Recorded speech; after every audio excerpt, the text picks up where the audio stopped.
하나님 말씀 보겠습니다. 은혜 받은 하나님 말씀은 시편 23편 1절에서 6절 말씀이 되겠습니다. 다 같이 말씀을 봉독하겠습니다. 여호와는 나의 목자시니 내게 부족함이 없으리로다. 그가 나를 푸른 풀밭에 누이시며 쉴만한 물가로 인도하시는도다. 내 영혼을 소생시키시고 자기 이름을 위하여 의의 길로 인도하시는도다. 내가 사망의 음침한 골짜기로 다닐지라도 해를 두려워하지 않을 것은 주께서 나와 함께 하심이라. 주의 지팡이가 막대기가 나를 안위하시나이다. 주께서 내 원수의 목전에서 내게 상을 차려주시고 기름을 내 머리에 부으셨으니 내 잔이 넘치나이다. 내 평생의 선하심과 인자하심이 반드시 나를 따르니 내가 여호와의 집에 영원히 살리로다. 아멘. 저는 오늘 여러분과 함께 시편 23편 1절에서 6절 말씀을 가지고 형통한 사람이란 제목의 말씀으로 은혜 나누기를 간절히 원합니다. 형통이란 말, 우리가 아는 것처럼 사전적 의미로서는 모든 일이 뜻과 같이 잘 되어 간다라는 뜻을 의미하고 있다고 말합니다. 그렇기 때문에 사람이 형통하다, 막힘없이 자기가 뜻하는 걸 이룬다, 그 말을 쓸 때 형통이라는 단어를 쓴다는 것입니다. 그런데 성경적으로 말했을 때 형통이란 말은 그런 의미를 담지 않습니다. 형통이란 하나님과 언약된 이스라엘에게 하나님의 약속된 축복을 누리는 것, 그것을 형통이라고 말합니다. 그래서 하나님과 약속된 이스라엘, 오늘날로 얘기하면 하나님을 섬기는 귀한 성도들을 향해서 약속하신 복을 누리는 것이 바로 형통이에요. 형통의 근원이 누구다? 하나님이다라는 것을 깨닫는 것, 그것이 형통의 비결이라고 말하는 것입니다. 그래서 하나님은 만복의 근원 되실 뿐만 아니라 형통 그 자체가 하나님 되신다는 것을 우리는 먼저 입술로 고백해야 되는 것입니다. 그래서 성경은 형통을 얘기할 때 이렇게 설명합니다. 하나님이 형통, 복의 근원 되시기 때문에 너희가 주의 말씀대로 따르면 너의 삶은 형통할 것이고, 너희가 하나님 말씀대로 따르지 아니하면 너의 삶의 형통함은 막힐 것이라. 너희가 하나님의 형통하다는 것을 무엇을 할 수 있느냐? 주의 말씀의 순종함을 통해서 깨닫게 될 것이라고 성경은 말하게 되는 것입니다. 그럼 한번 성경 한번 보겠습니다. 여호수아서 1장 7절에 이렇게 말하고 있죠. 오직 강하고 극히 담대하여 나의 종 모세가 내게 명령한 이 율법을 다 지켜 행하고 우로나 좌로나 치지 말라. 그리하면 어디로 가는지 형통하리라. 좌로나 우로나 치지 말라. 하나님 바라보고 주의 말씀대로 행하고 따르라. 그리하면 어디로 가든지 뭐 할 것이라? 형통할 것이라고 성경은 말하고 있습니다. 그뿐만입니까? 성경 역대상 22장 23절에도 동일한 말씀을 선포하고 있습니다. 그때 내가 만일 여호와께서 모세를 통하여 이스라엘에게 명령하신 모든 규례와 법들을 삼가 행하면 어떻게 하신다고요? 형통하리니 강고 담대하여 두려워하지 말고 놀라지 말지어다. 성경 말하고 있습니다. 그러니까 하나님의 말씀을 삼가 행하면, 그 말씀을 지켜 행한다면 너의 삶은 어떻게 될 것이라? 형통할 것이다 라고 성경은 말씀하고 있는 것입니다. 원래 사람을 하나님께 창조할 때 어떻게 창조하셨을까요? 형통하게끔 창조하셨습니다. 아담을 창조할 때 아담은 가는 곳마다 형통했습니다. 그러나 문제는 하나님의 말씀을 불순종한 아담의 모습을 성경 기록하고 있습니다. 성경은 말하기를 처음 아담 하나님을 반역하고 자기 중심으로 인본주의로 살겠다고 결심하는 그 순간부터 선악과를 먹고 하나님 말씀에 불순종하여 결국 에덴에서 쫓겨나가게 됐습니다. 성경은 말하기를 그때부터 이것이 죄가 되어 인간에게서는 참된 형통은 떠나가고 수고하고 땀을 흘리는 존재가 되었다라고 성경은 기록하고 있는 것입니다. 그러다 보니 후손인 아담의 후손인 우리 또한 참된 진정한 형통을 누릴 수 있느냐? 누릴 수 없는 존재가 되었습니다. 그 죄가 계속적으로 우리를 누르며 악한 원수마귀가 우리 마음과 내는 형통을 앗아갔기 때문에 그렇습니다. 진정한 형통을 누리지 못하고 방하는 우리를 회복하시고자 하나님께서는 선한 목자 되신 예수 그리스도를 우리에게 보내셨다라고 성경은 말하고 있는 것입니다. 형통의 길로 인도하시는 분이 바로 예수 그리스도예요. 너희가 예수 그리스도를 믿으면 너희의 삶에 형통한 삶을 회복할 것이고 형통함을 누릴 수 있는 자격이 우리에게 주어질 것이라고 성경은 말하게 되는 것입니다. 그러므로 예수님께서 말씀하십니다. 너는 형통한 복을 누릴 자격이 있다. 그러나 이젠 자격이 있는 것으로 끝나지 말고 형통한 삶을 누릴 것을 성경은 강조하고 있는 것입니다. 그러므로 오늘 형통에 대해서 확실한 의미를 좀 깨닫기 원합니다. 우리가 생각하는 것처럼 형통이 도대체 무엇인지, 하나님께서 우리에게 성경을 통해서 예수 그리스도를 통해서 어떠한 형통에 대한 것을 약속하셨는지 오늘 깨닫는 귀한 시간 되기를 간절히 소망합니다. 첫 번째로 그러면 이제 형통에 대한 것을 의미를 확실하게 우리가 알아야 됩니다. 아까 서두에 얘기한 것처럼 형통이라는 것, 만복의 근원 대신 복의 근원 대신 하나님께 있다는 것을 성경은 말하기를 확실히 믿어야 너의 삶의 형통함을 누리게 될 것이라고 성경은 약속하고 있는 것입니다. 성경은 우리에게 말하죠. 하나님은 누구라고요? 창조자 하나님이십니다. 성경은 말합니다. 그는 믿는 자에게 모든 것을 풍성하게 채워주시는 능력의 하나님이라고 말합니다. 그와 함께하면 우리의 모든 삶은 형통하게 될 것이라고 성경은 말하고 있습니다. 한번 생각해 보십시오. 하나님께서는 어떤 분이십니까? 창조주십니다. 그는 한 번도 실패한 적이 없습니다. 그의 말씀대로 모든 것이 이루어지며 성경은 말하기를 그는 시건치 않는다고 말하며 하나님께서는 가난하신 자가 아니라 부유하신 자며 주님은 병드시지 아니하시고 병을 치료하신 자며 성경은 말하기를 하나님은 실패하거나 낭패하지 않고 오히려 그는 희망이 되고 우리의 승리가 되신다라고 성경은 기록하고 있습니다. 그는 모든 것에 공의로우시며 영화로운 분이시다. 그리고 영원하신 분이라 성경은 강조하며 그를 목자로 따르는 자는 그 모든 삶을 형통하게 살 것이라고 성경은 강조하고 있기 때문에 그렇습니다.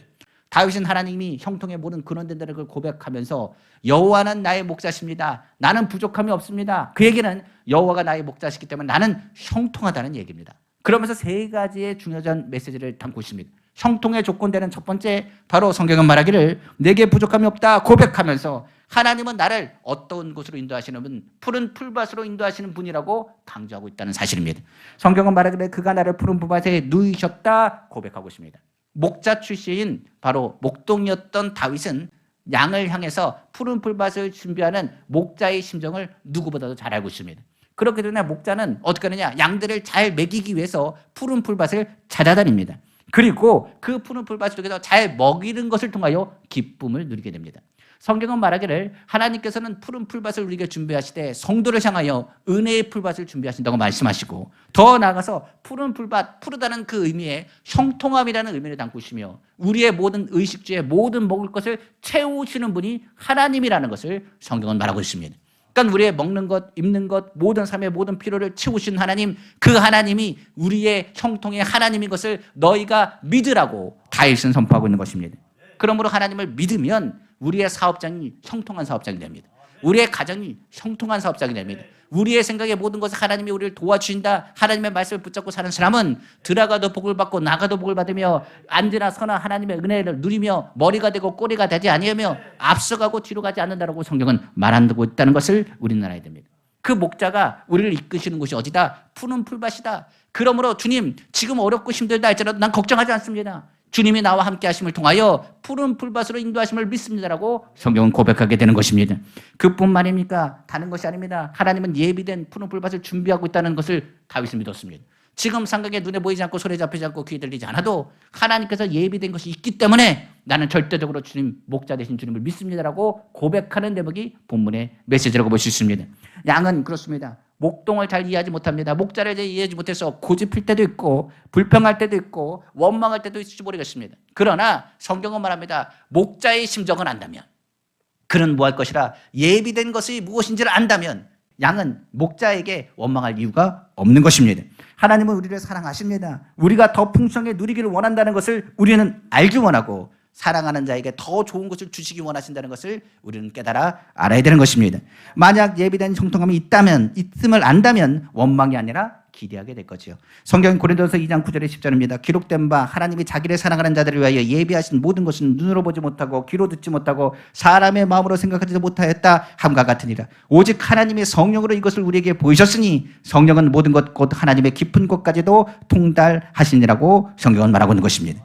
그래서 성령이 말씀하시는 것은 너희에게 예비된 푸른 풀밭이 있다. 그러니 하나님은 형통한 하나님이시라. 무엇을 먹을까? 무엇을 입을까? 염려하지 말라. 하나님께서 너희 필요를 이미 아신다. 그러니 주의 말씀대로 따르면 그 형통함을 누리게 될 것이라고 다윗은 오늘 본문을 통해서 고백하게 되는 것입니다. 또한 두 번째로 얘기하는 것이 쉴만한 물가로서의 형통입니다. 성경 시편 23편 2절 오늘 본문입니다. 그가 나를 푸른 풀밭에 누이시며 쉴만한 물가로 인도하신다. 성경은 말하고 있는 것입니다. 쉴만한 물가는 바로 평안과 안식을 의미합니다. 마음의 형통이라고 말하고 있습니다. 사람은 인생을 살면서 불안하고 염려 가운데 살고 있습니다. 그렇기 때문에 우리의 삶에 항상 갈증을 느끼고 더 나아가 영적인 갈증은 이루 말할 수 없다라고 이야기합니다. 사람들은 이 평안함을 누리기 위해서 이 영적인 마음의 고통에 대해서 힘을 얻기 위해서 발버둥 치지만 세상에서는 이 모든 것을 해결할 수 있는 문제와 근원적인 문제를 해결할 능력이 없다라고 말합니다. 이를 깨닫지 못하면 이 고통이 우리를 죽음으로 잡아삼키며 우리에게 예비된 하나님의 평안을 누리지 못하면 우리는 아무것도 할 수 없는 존재일 뿐이라고 성경은 가리키고 있는 것입니다. 영적인 갈증은 꼭 사망에서 헤매는 존재와 같습니다. 성경은 이 원인을 악이기 때문이라, 너희가 악하기 때문이라 말하며 두 가지로 설명하고 있습니다. 바로 예레미야서 2장 13절에 내 백성이 두 가지 악을 행하였으니 곧 그들이 생수의 근원 대신 나를 버린 것과 스스로 웅덩이를 판 것인데 그것은 그물을 가두지 못할 터진 웅덩이들이라 성경 말합니다. 그러니까 두 가지 악이 있는데 너희가 영적인 갈급함, 그거 갈급함을 해결하지 못하고 마음의 힘을 얻지 못하는 것은 두 가지라. 첫 번째, 너희의 생수의 근원 대신 하나님, 바로 그의 아들 예수 그리스도를 잊어버린 것이고 그리고 그걸 떠난 것이고, 두 번째는 내가 영적인 것을 생각하지 않고 마음의 힘을 얻기 위해서 스스로가 웅덩이를 판 것인데, 그 웅덩이는 어떤 웅덩이라고요? 물이 새는 웅덩이입니다. 채워지지 않는 웅덩이입니다. 열심히 수고하나 팔 때는 희망을 가지고 웅덩이를 파지만 결과적으로 그것에서는 물을 얻지 못할 것이고, 하늘에 하나님께서 물을 내리지 아니하시면 그 웅덩이는 웅덩이일 뿐인 것입니다. 그러니까 고통과 고난은 더욱더 심해질 것이라. 그 문제를 영혼의 갈급함을 해결한 것은 세상의 술과 마약과 도박 같은 것으로는 해결할 수 없고, 그것은 그 갈증을 더욱 심하게 할 것이며, 너의 세상적인 방법은 영원하지 않고 그 고통은 더 큰 고통을 부를 것이며, 결과적으로 인간을 파괴하는 무서운 독이 될 것이라고 성경은 말하고 있는 것입니다. 그러니까 세상에서 마음의 쉬운 얻는 방법 없습니다. 성경에 말하기에 영혼의 갈급함의 방법 없습니다. 오히려 성경에서 말한 것처럼 사막에서 신기를 보고 그것이 물인 줄 알고 퍼먹지만 그것은 모래일 뿐입니다. 결과적으로 죽음으로 갈 수밖에 없는 것이 세상적인 말하는 평안입니다. 세상은 평화 말하지만 세상은 평화가 없습니다. 전쟁의 소문은 끊어지지 않을 것이고, 우리가 아는 것처럼 지진과 각종 문제들이 세상 가운데 터지는 것을 보게 될 것입니다. 우리나라도 한번 보십시오. 우리나라가 평안한 적이 있습니까? 우리의 삶에 평안함은 없습니다. 그렇기 때문에 영혼의 평안함, 마음의 힘을 갖는 사람이 세상에 있느냐? 성경은 말합니다. 이 땅에 있는 동안에 세상의 동서남북을 한번 살펴보라. 평안한 장소가 있더냐라고 묻고 있는 것입니다. 성경은 이것을 해결하기 위해서 하나님께서는 그의 아들 독생자 예수 그리스도를 우리에게 보내셨다고 말합니다. 예수 그리스도를 믿으면 성경은 말하기를 영혼의 갈증은 해결될 것이라. 왜냐? 예수님이 생수의 근원 되시고 생수의 강이 되어 주시기 때문이며, 너의 갈급함을 위해서 예수님께서 이 땅에 오셨다라고 성경은 말하고 있기 때문에 그렇습니다. 그렇기 때문에 요한복음 7장 37절에 38절에 이렇게 말하고 있습니다. 명절 끝날 곧 큰 날에 예수께서 서서 외쳐 이르시되 누구든지 목마르거든 내게로 와서 마시라. 나를 믿는 자는 성경에 이른과 같이 그 배에서 생수의 강이 흘러나리라 나오리라 하시니, 성경은 말하고 있는 것입니다. 그러니까 예수 앞에 나가지 않고서는 그 마음의 힘을 얻을 수가 없습니다. 우리가 예수 그리스도의 십자가를 바라보는 것은 주님이 우리를 부르심이요, 그 우리를 부르시는 것은 우리에게 마음의 힘을 주기 위함이라고 성경은 말하고 있기 때문에 그렇습니다. 그러므로 예수 그리스도 안에서 마음의 형통함을 누리는 방법은 주님의 부르심을 듣고 그 말씀의 목자신 예수 그리스도를 따라 주님과 동행하는 길밖에 없는 것입니다. 그러므로 예수 앞에 나오면 마음의 힘을 얻는다는 구절이 성경에 기록되어 있습니다. 마태복음 11장 28절 29절입니다. 수고하고 무거운 짐자라 다 내게로 오라. 내가 너를 쉬게 하리라. 나는 마음이 온유하고 겸손하니 나의 먹이를 베고 내게 배우라. 그리하면 너의 마음이 힘을 얻는다고 말하고 있습니다. 그러니까 마음의 힘은 누구밖에 없다고요? 예수밖에 없습니다. 그러니까 우리의 삶의 형통함은 푸른 풀밭으로 인도하시는 분은 하나님이시요, 우리의 삶 가운데 영적인 갈급함을 채우시는 분은 누구밖에 없다? 오직 예수 그리스도밖에 없는 것입니다. 그러므로 예수 앞에 나와야 우리의 삶의 마음의 형통함을 누리게 되는 것입니다. 더 나아가 다윗은 이렇게 고백하고 있습니다. 하나님은 마음뿐만 아니라 우리 영혼까지 형통케 하시는 분이라 성경은 고백하고 있는 것입니다. 바로 시편 23편 3절입니다. 내 영혼을 소생시키시고 자기 이름을 위하여 의의 길로 인도하시는다, 성경 말하고 있습니다. 사람의 영혼이 죽는 것은 하나님과의 단절을 의미합니다. 이 단절을 해결하기 위해서 예수 그리스도께서 십자가를 지신 것입니다. 그리고 예수께서 죄를 청산하실 뿐만 아니라 우리 영혼의 문제를 해결하시고 하나님 관계를 화목하게 하셨습니다. 하나님 관계가 화목돼야 형통의 근원 되신 하나님의 복이 누구에게요? 그 성도에게 흘러가게 되는 것입니다. 예수님의 십자가 사이에 우리의 죄를 청산하시고 우리의 영혼은 소생케 되었다, 살게 되었다라고 성경 말하고 있습니다. 우리의 삶에 소생케 하는 능력이 누구에게 있다? 성경 말하기를 예수 그리스도에게 있는 것입니다. 그러므로 우리의 영혼의 목자 되신 분은 예수님이십니다. 성경은 말하기를 도덕이나 종교적인 것이나 윤리적인 것이 사람의 영혼을 살리느냐? 아닙니다. 영혼을 살리는 것은 영혼의 주인 되시는 하나님의 긍휼하심과 인자하심, 그리고 그의 아들 선하신 목자 되신 예수님을 믿음으로 영혼이 살아나는 것입니다. 성경은 에베소 4장 2장 4절 5절에 기록하고 있습니다. 긍휼이 풍성한 하나님이 우리를 사랑하신 그 큰 사랑을 인하여 허물로 죽은 우리를 그리스도와 함께 살리셨고 너희는 은혜로 구원을 받은 것이라 성경은 말하고 있는 것입니다. 하나님의 긍휼하심이 우리를 하여금 영혼을 소생할 수 있는 열심을 더하여 주셨고, 그리고 그 열심이 예수 그리스도를 통하여 구원으로 이루게 된 것입니다. 그러므로 영혼이 소생되면 우리는 어떻게 되느냐? 예수 이름을 부르짖고 그의 이름을 따라야 됩니다. 우리는 죄인이 아니라 하나님 안에서 영혼이 소생되어 의롭게 된 자여, 성경은 말하기를 하나님의 자녀로서 우리가 예수 그리스도를 마음에 품고 하늘나라 가는 그 순간까지 주님의 인도하심과 보호하심을 받게 된다라고 성경은 말하고 있는 것입니다. 그러므로 하나님과 그의 아들 예수 그리스도를 목자로 모신 사람은 이 세상에서 성경에 말하기를 가장 복된 사람이라 다윗은 고백합니다. 바로 다윗은 우리에게 말합니다. 너희가 하나님을 섬길 때 너희의 삶은 형통한 삶이 될 것이고, 너희의 마음은 쉼과 함께 형통함을 누리게 될 것이며, 너희의 영혼은 주님의 형통함 속에서 의의 길로 인도함 받게 될 것이라고 성경은 말하고 있는 것입니다. 이것을 순복음 메시지로 딱 하나 정리하면 이렇게 정리할 수 있습니다. 요한 3서 1장 2절입니다. 사랑하는 자여, 내 영혼이 잘된 같이 내가 범죄해야 되고 강건하기를 내가 강구하노라. 여기다 하나 더 플러스하면 생명을 얻되 더 풍성히 얻게 하려 하심이라. 바로 하나님께서 말씀하신 형통이 영혼이 잘되고 범죄가 잘되고 강건한 것, 누굴 통해서요? 예수 그리스도를 통해서 누구에게? 사랑하는 그를 믿는 자들에게 주시는 복이라고 성경은 말하고 있는 것입니다. 그러므로 다윗은 고백합니다. 부족함이 없습니다. 이 얘기는 나는 하나님 한 분만으로 충만한 형통을 누리고 있습니다라고 고백하는 것이요. 오늘날 우리는 그 하나님의 형통함을 누굴 통해서? 예수 그리스도를 통해서 누린데, 예수님은 우리에게 말하기를 나는 선한 목자라, 나는 선한 목자라. 선한 목자는 양들을 위하여 목숨을 버리거니와 말한 것처럼 주님의 십자가에서 이루신 것이 바로 우리를 향한 형통함이 된다는 것을 우리는 깨달아 알기를 다시 한번 주님의 이름으로 축원합니다. 그러므로 우리가 주 예수 그리스도를 믿고 하나님 섬기고 나아가면 우리 안에 살면 형통할 수밖에 없습니다. 내가 가는 곳마다 형통하고 내 마음이 가는 곳마다 주님의 형통함에 위로가 되며 하나님의 형통함이 우리 삶 가운데 풍성해서 영혼이 살아나고 범사가 잘 되며 하나님께 영광을 돌리게 되는 것입니다. 그런데 문제가 여기 있습니다. 형통은 형통할 때는 우리는 형통하다고 말합니다. 문제가 없을 때는 형통하다고 말할 수가 있습니다. 그런데 우리의 삶의 환난이나 어려움이 다가올 때 과연 형통하다고 말할 수 있는 사람이 얼마나 될까요? 내 몸에 질병이 있습니다. 나는 형통합니다 라고 얘기할 사람이 얼마나 될까요? 집안이 무너졌습니다. 환경 가운데 풍랑이 있습니다. 그런데 주님 나는 너무 형통합니다 라고 얘기할 사람이 얼마나 되겠다는 얘기입니다. 형통함은 우리가 아는 것처럼 나의 환경에 있는 것이 아니라 하나님이 함께 하심을 증명하는 것이 형통하다는 의미라고 이야기했습니다. 어떤 성도가 저를 찾아왔습니다. 그러면 얘기합니다. 목사님, 평상시에 제가 잘 될 때는 하나님이 나의 복의 근원 되시고 내가 형통하다는 것 그건 알겠습니다. 그런데 환난을 당하고 몸이 아프고 여러 가지 염려가 다가오니 내가 진짜 형통하다는 것이 맞는지를 모르겠습니다. 난 형통한 사람인지 아닌지 모르겠으면 내가 하는 일마다 지금 일이 안 됩니다. 지금 내 삶은 지옥같이 괴롭고요. 너무 외롭습니다. 그래서 내가 형통하다고 말한다는 것은 말이 안 되지 않습니까? 나는 형통한 사람이 아닌 것 같습니다. 내 삶을 한번 돌아다 보니 그때는 형통한 것 같은데 지금 저는 전혀 형통하지 않습니다. 나는 복받은 사람 같지가 않습니다. 그리고 이렇게 얘기합니다. 이어지고 철저히 부정적인 말을 하기 시작하는데 이렇게 말하더라고요. 내가 예수님을 믿고 섬기는데 왜 나에게 이런 환난이 다가오는지 난 모르겠습니다. 내가 환난에 다가오는 것, 시험을 받고 어려움을 당하다 보니 제가 깨달은 것은 하나님이 나를 버리셨나? 내가 혹시나 뭘 잘못한 건 아닌가? 하나님께서 나에게 관심이 전혀 없는가? 내가 이렇게 부르짖는데도 왜 응답 안 하시나?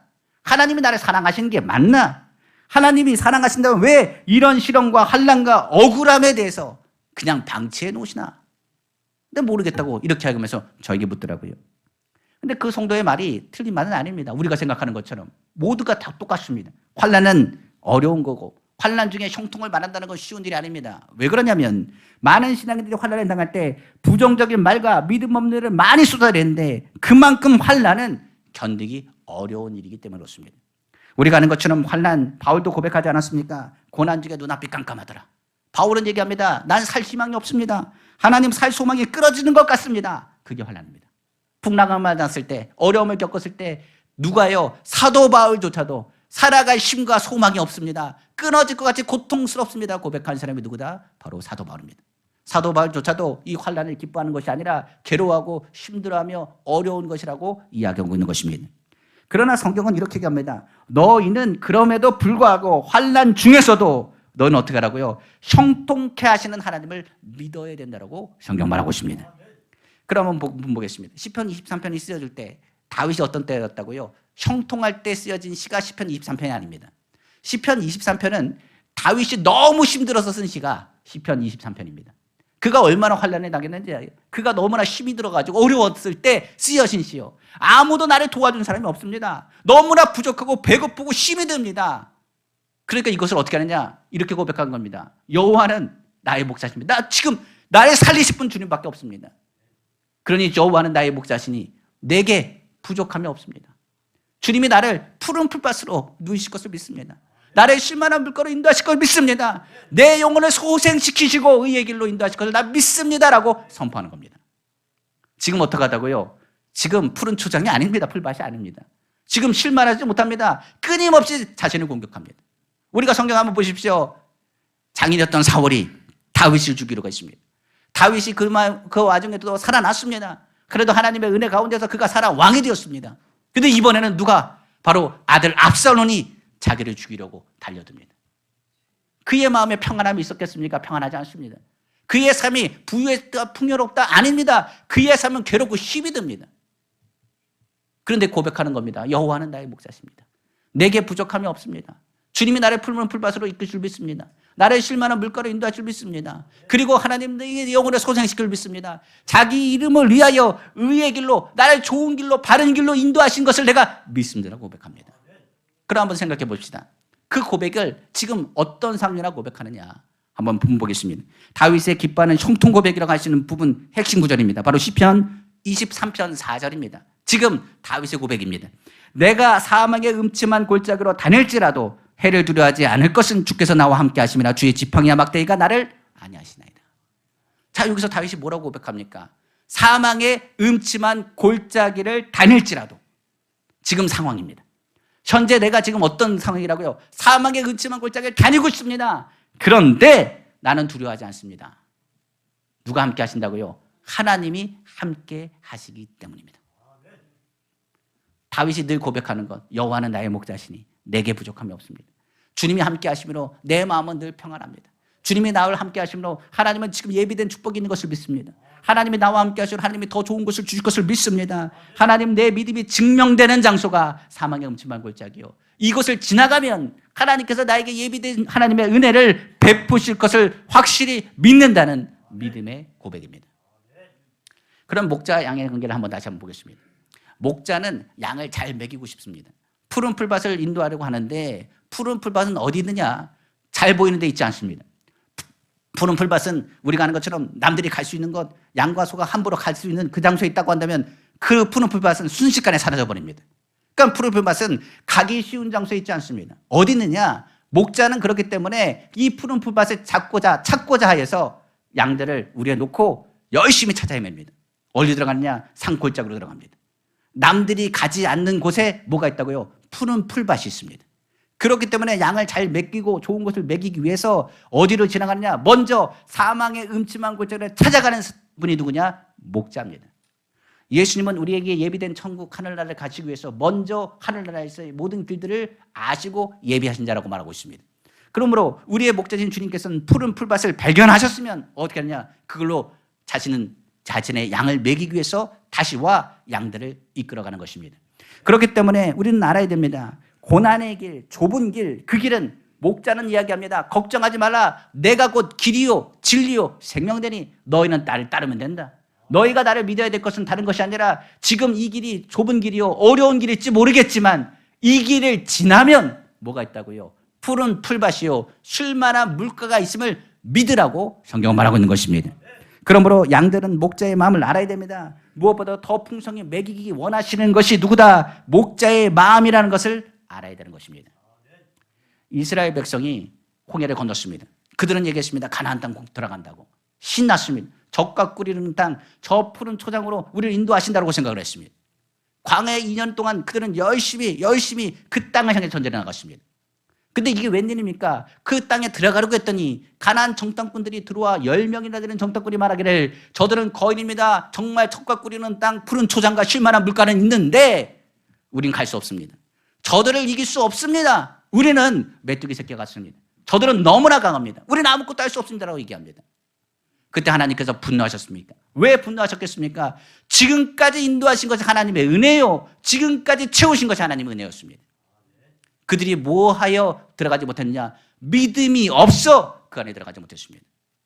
목자 되신 주님 말합니다. 건너와라. 저들은 너희의 밥이다. 내가 다 모든 걸 준비했으니 건너오기만 하면 된다라고 말했는데 그들이 뭐가 없었어요? 믿음이 없어서 한 발을 내딛지 못하고 뒤로 물러난 것입니다. 하나님이 이것을 이야기하셨으면 목자들은 나를 말을 듣지 않았으므로 너는 하루가 1년으로 계산해서 40일을 정탐한 것처럼 40년을 광야에서 헤매게 될 것이라. 40년 동안 출애굽 1세대는 죽었습니다. 그러나 출애굽 2세대는 40년 동안 훈련받으면서 깨달은 게 있습니다. 주님이 만나와 메추락을 먹으며 불기둥과 기름기둥으로 인도하시며 광야에서 사람이 살 수 없는 그곳에서 살 수 있는 모든 것을 채우시는 하나님을 그들은 체험하게 됩니다. 그리고 나서 여호수아를 통해서 어떻게 되느냐? 젖과 꿀이 흐르는 땅인 가나안 땅으로 들어갔을 때 그들은 주저하지 않았습니다. 주의 말씀이 한 발을 내디뎠더니 원수의 목전에서 상을 차려주신 하나님의 은혜를 체험하게 된 것입니다. 우리가 여기서 기억할 것이 있습니다. 하나님은 하나님의 능력과 하나님의 역사를 우리가 잊어버리기를 원치 않습니다. 주님의 형통한 복이라는 것은 예비된 것이라. 우리가 뭐 하기를 원하냐? 다윗과 같이 믿음으로 선포하고 주님과 함께 동행하며 믿음으로 전진할 용기를 가져야 됩니다. 성경은 이렇게 말합니다. 겸손히 하나님께 나아가라. 그 나아간 그 길 사막의 음침한 골짜기가 지나가면 너희는 드디어 무엇을 누리게 될 것이라? 하나님의 형통의 복을 누리게 될 것이라고 약속하고 있기 때문에 그렇습니다. 한번 성경 보겠습니다. 신명기 8장 14절에서 16절 말씀입니다. 내 마음이 교만하여 내 하나님 여호와를 잊어버릴까 염려하노라. 여호와는 너를 애굽 땅 종 되었던 집에서 이끌어내시고 너를 인도하여 그 강대하고 위험한 광야 곧 불뱀과 정갈이 있고 물이 없는 간주한 땅을 지나게 하셨으며 또 너를 위하여 단단한 반석에서 물을 내셨으며 내 조상들도 알지 못하던 만나를 광야에서 내게 먹이셨나니 이는 다 너를 낮추시며 너를 시험하사 마침내 내게 복을 주려 하시며니라. 주님은 복을 담을 그릇을 먼저 우리가 준비되길 원하십니다. 우리가 목자신 주님을 믿으면 그 결국은 뭐라고요? 하나님이 주신 형통함이 있습니다. 우리는 하나님의 형통함을 우리를 이끌어가는 그 하나님에 대해서 원망하고 불평할 때가 있습니다. 하나님 정말 날 사랑하시는 거 맞습니까? 하나님 정말 나를 도와주시는 거 맞습니까? 지금은 내 삶은 형통하지 않습니다. 너무나 부족하고 내 사업은 정말 어떻게 될지 모르겠고 나의 건강과 나의 삶이 어떻게 될지 모르겠습니다. 하나님 날 붙잡아준 거 맞습니까? 라고 물을지 모르겠습니다. 그런데 우리는 다윗과 같이 고백해야 합니다. 여호와는 나의 목자십니다. 나는 부족함이 없습니다. 하나님이 나를 이 병과 이 어려움에서 시험하사 하나님의 형통의 복을 받게 하실 믿습니다. 마침내 내가 복을 받을 줄 믿습니다. 마침내 나의 삶의 형통의 역사가 나타날 줄로 믿습니다. 하나님이 나를 치료할 줄로 믿습니다. 하나님이 나를 도우실 것을 확실하게 믿음으로 선포해야 됩니다. 이를 위해서 우리는 두 가지 점검해야 됩니다. 첫째는 하나님이 나와 함께 하심을 늘 고백해야 됩니다. 주님, 지금 눈에 보이지 않고 손에 잡히지 않고 귀에 들리지 않아도 하나님이 나와 함께 하십니다. 여호와가 나의 목자인 것을 입술로 늘 고백해야 됩니다. 두 번째는 하나님이 나를 보호하신다, 나를 지키신다는 확신을 고백해야 됩니다. 내가 사막의 음침한 골짜기를 다니고 맹수들이 출현한다 할지라도 나를 향한 주님의 지팡이야 막대기가 나를 보호하시고 지키신다는 것을 바라봐야 되는 것입니다. 그러므로 우리는 무엇을 바라냐? 우리의 지팡이야 막대기가 되시는 뭘 바라본다? 바로 갈보리 십자가, 예수 그리스도의 십자가를 바라보게 되는 것입니다. 주님의 십자가가 우리를 의의 길로 인도하실 것이고 지팡이와 막대기가 되어서 우리의 우울함과 답답함에서 우리를 건져 주시기 때문입니다. 성경 시편 91편 15절은 또 이렇게 기록하고 있습니다. 그가 내게 간구하리니 내가 그에게 응답하리라. 그들이 환난 당할 때 내가 그와 함께하여 그를 건지고 영화롭게 하리라. 여기서 뭐라고 얘기하고 있습니다? 환난 뭐라고요? 당할 때라고 얘기하고 있습니다. 환난이 없다는 얘기입니까? 아닙니다. 환난이 있습니다. 사람마다 근심이 없습니까? 근심이 있습니다. 어려움 없다는 얘기입니까? 어려움 있습니다. 그러나 내가 그와 함께 한다. 그리고 성경은 말하기를 그를 건지고 영화롭게 한다고 말씀하십니다. 영화롭게 한다는 것은 다른 것이 아닙니다. 우리를 통해서 누굴 증거하신다고요? 하나님의 살아계심을 증거하게 될 것입니다. 우리가 병의 고통 가운데 있습니까? 병 가운데 하나님은 반드시 형통케 합니다. 그리고 이 병을 통하여 그리스도의 복음을 전하게 하실 것입니다. 우리의 사업에 여러 가지 어려움이 있습니까? 그러나 그때일수록 하나님께 더 매달려 보십시오. 하나님 마침내 하나님의 형통케 하리라 말하고 더 나아가 이것을 통하여 하나님이 하셨다는 것을 증거하게 될 것입니다. 성경은 이렇게 말하죠. 주께서 내 원수의 목전에서 내게 상을 베푸시고 기름으로 내 머리에 부으셨으니 내 잔이 넘치나이다. 언제까지요? 원수가 조롱한다고 끔찍하지 마십시오. 원수의 보다 높이시는 하나님의 은혜가 우리 성도님 가운데 풍성히 나타나게 되기를 다시 한번 주님의 이름으로 축원합니다. 그러면 마지막으로 그럼 이 형통을 유지하고 바라보기 위해서는 그럼 어떻게 해야 됩니까? 정말 환난 가운데 어려움이 있습니다만 지금 눈에 보이지 않습니다. 정말 이것이 잘 될 것인지 정말 이것에 대한 끝이 축복인 것을 우리가 무엇으로 알 수 있습니까? 얘기할지 모르겠습니다. 그러나 우리는 기억해야 될 것을 기억해야 됩니다. 형통의 끝은 바로 하나님 나라에 있다는 사실입니다. 우리가 신앙생활하지만 다윗의 마지막 고백은 뭔지 아십니까? 바로 하나님 나라에 있습니다. 한번 성경 보겠습니다. 시편 23편 6절입니다.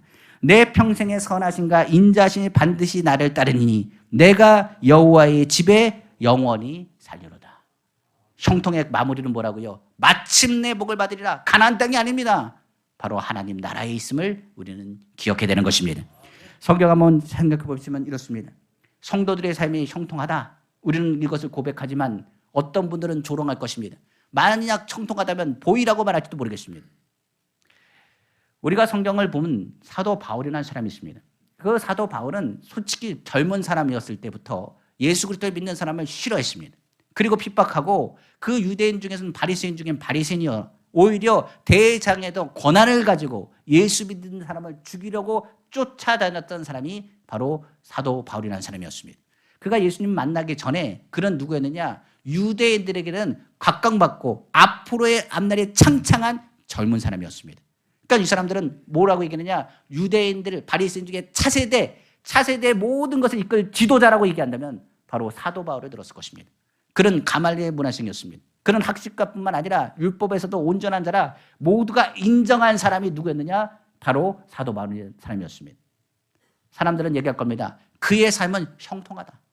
그런 로마 시민권까지 갖고 있기 때문에 어디 가든지 간에 형통하다. 그가 말하는 말 한마디에 사람들은 그를 지켜 세워주기 시작했습니다. 그런 선생요, 교사였으며 그런 누구에게 인정받고 존경받는 사람이었습니다. 그런데 그가 누굴 만났습니까? 담메색 도상에서 예수님을 만났습니다. 그때부터 그의 인생은 완전히 꼬였습니다. 세상 말로 하면 형통했던 사람인데 세상에서 봤을 때 형통했던 사람인데 예수님을 만나가지고 그런 세상에 볼 때는 형통한 사람이 아니라 완전히 폭삭망한 사람, 가난한 사람, 나약한 사람, 이단에 빠진 사람, 별 볼 일 없는 사람이 된 사람이 누구냐? 바로 사도 바울입니다. 우리가 한번 생각해 봅시다. 우리도 그러지 않습니까? 예수 만나기 전에는 정말 무엇에도 인정받는 사람이었는데 예수 믿고 나서는 내가 뭔지 모르게 죄인이라고 고백하면서 정말 낮아지고 형편없는 사람같이 느껴질 때가 있을지도 모르겠습니다.